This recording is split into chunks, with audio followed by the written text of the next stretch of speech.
Nothing great was ever achieved without enthusiasm. Here we go.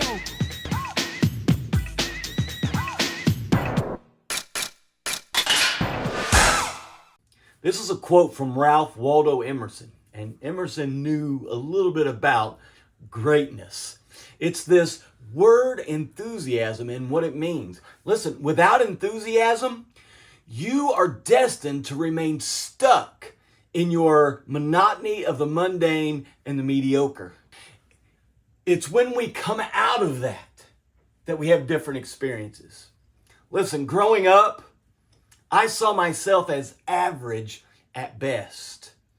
I never, for the most part, there are some exceptions to this, for the most part, I never saw myself as excelling, especially academically. I always struggled academically.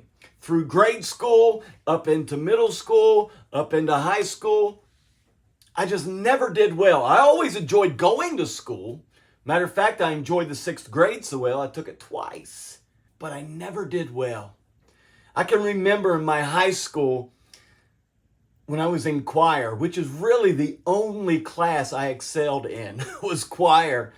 And I had a good relationship with my teacher, Mrs. Wright. And man, that was really the epitome of my day. The epitome of my high school experience, to be honest with you, is what I did associated with the choir. And I can remember the day that I was unable to perform in a concert that weekend with the choir because my grades were too low. And man, just seeing the disappointment in my teacher's face crushed me. I just never did well. Matter of fact, people were surprised when I graduated high school that I had any plans of going to college. It's like I was glutton for punishment. But I did. I went to college, and I'm one of those people. Listen, I continued to struggle. I was one of those people that squeezed a 4-year degree into 6. It was a struggle for me. I finished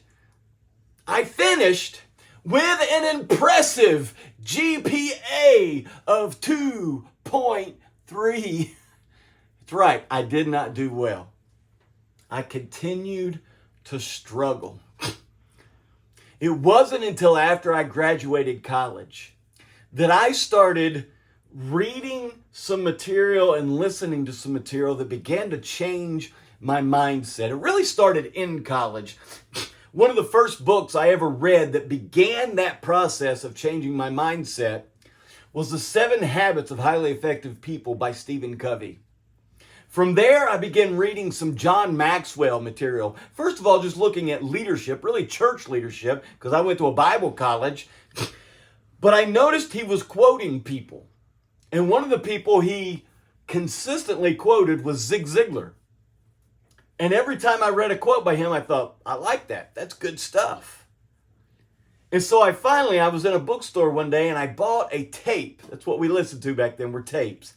I bought a tape by Zig Ziglar called How to Be a Winner.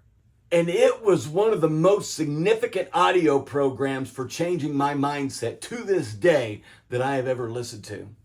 As I listened to that tape by Zig Ziglar over and over and over, it was the first time that I heard somebody say that failure is an event. It is not a person. Wow, for someone who failed the 6th grade and failed many other ways in life, that had an impact on me. It was the first time that I heard somebody say, you were born to win. But in order to legitimately expect to win, you have to plan to win and prepare to win. Changed my life. It was the first time that I heard somebody say, you cannot go back and make a brand new beginning, but you can start now and make a brand new ending. And as I began to hear these things, and like I said, I listened to that tape over and over and over. This was in 97. This was in 1997. Since then, I've probably listened to that audio program at least 500 times. It began to become a part of who I was. And from there, I began to look up people that Zig Ziglar was quoting. So I'd look up people like Brian Tracy and Dennis Waitley. And from there, I would listen to people that they were quoting, like Earl Nightingale and Tony Robbins. And it just continued to move forward, and it transformed the way I saw myself. And you know what it instilled in me? A level of enthusiasm that gave me drive. My enthusiasm level came up as I began to change my mindset, as I began to better understand how God made me, who God made me, and what He made me for. He had a purpose for me, and my enthusiasm levels came up, and it began to drive me. You see, enthusiasm is not about a personality. Enthusiasm is about a God-inspired fire ignited deep within your soul that drives you to never settle, to live with passion, and to turn the world upside down. And that's exactly what it did for me. Matter of fact, many years later, I decided to go back to school and get my master's. Crazy, huh? Here's a guy that flunked the 6th grade, took 6 years to get through college, and even then graduated with an impressive 2.3 GPA. I went back to school to get my master's in life coaching. I finished my master's in a year and a half as a 36-hour program, and I finished it with a 4.0. Not bad for a 6th grade flunky. What changed? A lot of things changed, but one of the most significant things that changed is that I broke out of the monotony of the mundane and the mediocre so I could break through to my enthusiasm zone. How do you do that? Well, first of all, you got to find out what is holding you back. And I like to call these things the mundanians. That's a made-up word. It's my word. Maybe I should put a little copyright on that. I don't know. But it's my word, but it's a word that identifies anything that is holding you back, anything that is keeping you from breaking through to your enthusiasm zone. And you have to identify what those are. And there are external mundanians, things outside us, maybe a person, it may be a job that you're doing. It may have something to do with what's going on in the community. It may be the way you were treated as a child. It could be a number of things, those external mundanians. But the ones you can really do something about are the internal mundanians. Has to deal with your own mindset and your own heart. Those are the things that really transformed inside of me that made all the difference. And you have to identify what those are. I will tell you, for those that I work with in my retreats and in my coaching, there are 3 that I hear more than any others. I hear a lot, but there are 3 that I hear more than any others. And that is self-doubt, fear, and lack of focus. Those are huge. And maybe 1 or 2 or maybe all 3 of those are some of your mundanians as well. You've got to identify what your mundanians are. And then from there, make a plan to overcome one of them. Don't try to overcome all of them at once. You may have a big list. Probably do. Most people do have a big list if they take time to think about it.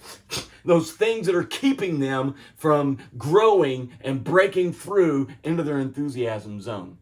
But don't try to do them all at once. You'll get overwhelmed. Pick one. Pick one and begin to make a plan to overcome it. Do whatever it takes to overcome that mundanian. Maybe you need to hire a coach to help you. Maybe you need to hire a counselor to help you. But do whatever it takes to overcome that mundanian. Listen, the 3 that I just talked about, self-doubt, one of the most powerful things to help overcome self-doubt is positive self-talk. If you do positive self-talk at least twice a day, in the morning and in the evening, over the course of 30 days, it will radically change your mindset. Or at the very least, get you significantly down the road of transforming that mindset. If you want some self-talk things, just let me know. I can send them to you. You can find them on the internet. You can find books that are written about this. One of the best is Shad Helmstedter's book, What to Say When You Talk to Yourself. Great, great book. Fear. One of the best ways to overcome fear, take action. Do it anyway. What are you afraid to do? Just do it. Take Nike's advice and just do it. And you may be afraid, oh, I'm going to fail. Let me just give you comfort and rest assured here. You will fail. Okay? You're going to mess up. You're going to fall flat on your face. But that's okay. Learn from it, get back up, and try again. Take the action. Lack of focus, organized dreaming, which includes both purpose and goals. Having a purpose and goals to help you achieve that purpose gives you focus and helps you to move forward in a powerful way. Whatever your mundanians are, find out a way, do research, whatever it takes to make a plan to overcome those mundanians. And when you do, you will break out of the monotony of the mundane and the mediocre, and you will break through to your enthusiasm zone. And when you break through to your enthusiasm zone, you will be destined for greatness. Listen, guys, one of the ways that we help people do this, if you're looking for help, is we do a retreat once a year in September called the Enthusiasm Experience. If you go to my website at TommyLanham.com, click on Enthusiasm Experience and you can find out more information. I would love to see you in one of our retreats and help you. We take about 3 days and we go through 8 decisions that helps us to break out of the monotony of the mundane and the mediocre so we can break through to our enthusiasm zone. Hey guys, make the decisions, ignite that fire, and live with enthusiasm. Here we go.